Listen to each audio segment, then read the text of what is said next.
एक बार की बात है, एक बहुत बड़ी आर्ट गैलरी ने कॉन्टेस्ट डिक्लेयर किया। उसमें उन्होंने अनाउंस किया कि जो भी पेंटर पीस को डिपिक्ट करने वाली वर्ल्ड की सबसे अच्छी पेंटिंग बनाएगा उसको $10 मिलियन का इनाम मिलेगा। यह बात पूरी दुनिया में फैल गई और पूरी दुनिया से हजारों पेंटर्स ने अपनी अपनी पेंटिंग भेजी उस कॉन्टेस्ट में पार्टिसिपेट करने के लिए। उन हजारों पेंटिंग्स में से जो इस कॉन्टेस्ट के जजेस थे उन्होंने फाइनली 100 पेंटिंग्स को शॉर्टलिस्ट किया और उन 100 पेंटिंग्स की एक एग्जीबिशन लगाई। उस एग्जीबिशन में इन सारे पेंटर्स को तो इनवाइट किया ही किया, साथ ही साथ मीडिया वाले भी बैठे हुए थे और मीडिया वालों के साथ हजारों लोगों की भीड़ भी जमा थी। क्योंकि प्राइज अमाउंट इतना बड़ा था तो सबका इंटरेस्ट था ये जानने में कि कौन जीतेगा, कि वो पेंटिंग कैसी होगी और कौन वो पेंटर होगा जिसको इतना बड़ा अमाउंट मिलेगा। फाइनली वो दिन आ ही गया। वहां पर सारी ही पेंटिंग्स देखने लायक थी और एक से बढ़कर एक थी। उसमें से कुछ पेंटिंग्स थी जहां पर सबसे ज्यादा भीड़ थी। जैसे एक पेंटिंग थी जहां पर एक बिल्कुल साफ पानी की नदी बह रही थी जिसके पीछे कुछ पहाड़ थे, उसके ऊपर बर्फ जमी हुई थी और पीछे से सनराइज हो रहा था। एक और पेंटिंग थी जहां पर पेंटर ने पीस को डिपिक्ट किया था फुल मून नाइट के थ्रू, यानी कि एक बिल्कुल पीसफुल लेक थी जिसका पानी बिल्कुल स्टिल था, इतना स्टिल कि उसके अंदर आप रिफ्लेक्शन देख सकते थे आसपास में जो भी कुछ था उसका, बिल्कुल एक मिरर की तरह। और बिल्कुल डार्क आसमान में कुछ तारे चमक रहे थे और एक चांद चमक रहा था। उसके अलावा एक पेंटिंग थी जिसमें बिल्कुल सफेद बादल थे, नीला आसमान था और बिल्कुल हरी हरी घास थी। यानी कि सारी ही पेंटिंग्स ऐसी जिसको देख करके ही मन शांत हो जाए। तो कॉन्टेस्ट बहुत ही टफ था क्योंकि सारी पेंटिंग्स एक से बढ़कर एक थी। तो जजेस के लिए शॉर्टलिस्ट करना कि कौन सी पेंटिंग बेस्ट है, that was very very difficult.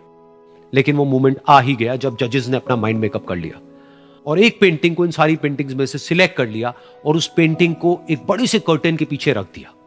सामने वो सारे पेंटर्स बैठे हुए थे, मीडिया वाले थे और हजारों लोगों की भीड़ थी।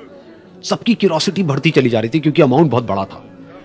लेकिन जैसे ही वो पर्दा हटा और सामने से सबने उस पेंटिंग को देखा तो सब हैरान रह गए।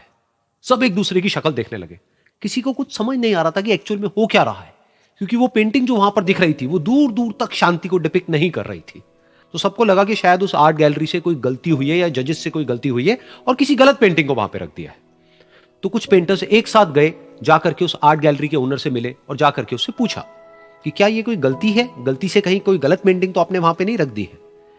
तो आर्ट गैलरी वाला थोड़ा सा मुस्कुराया और बोला नहीं, ये पेंटिंग बिल्कुल ठीक है। जजेस ने इसी पेंटिंग को सिलेक्ट किया है और यही पेंटिंग आज की विनर है। सारे पेंटर्स ये जवाब सुन करके गुस्से से भर गए और सबने मिल करके रिवोल्ट कर दिया। और ये देख करके सारे मीडिया वाले अपनी अपनी जगह से खड़े हुए और भागते हुए गए उस आर्ट गैलरी के ओनर के पास में और अपने अपने माइक्स उनके मुंह के आगे कर दिए।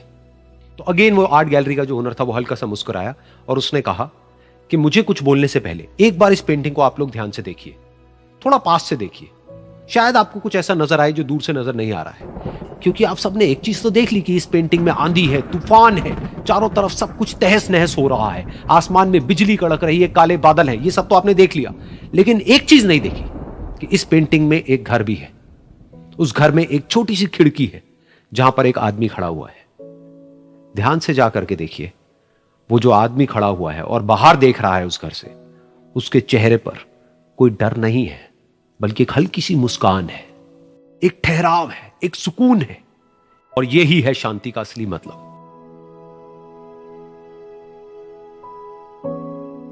यानी कि शांति का मतलब यह नहीं है कि हमारे बाहर सब कुछ शांत है और फिर हम शांत हैं, क्योंकि वो टेम्पररी है। असली शांति का मतलब यह है कि हमारे बाहर चाहे जो कुछ भी हो रहा हो, हम अंदर से पूरी तरह से शांत हैं, हमारा मन शांत है। क्योंकि जिसका मन शांत नहीं है उसको चाहे आप कितनी भी सुंदर से सुंदर जगह पर ले जाकर के बिठा दो, वो वहां पर भी जाकर के दुखी ही रहेगा। लेकिन दूसरी तरफ से जिसका मन शांत है, उसके बाहर चाहे कुछ भी हो रहा हो, चाहे मौसम कैसा भी हो, चाहे उसके आसपास में सब कुछ तहस नहस हो रहा हो, तूफान हो, लेकिन वो अंदर से बिल्कुल शांत रहेगा। और यही है शांति का असली मतलब।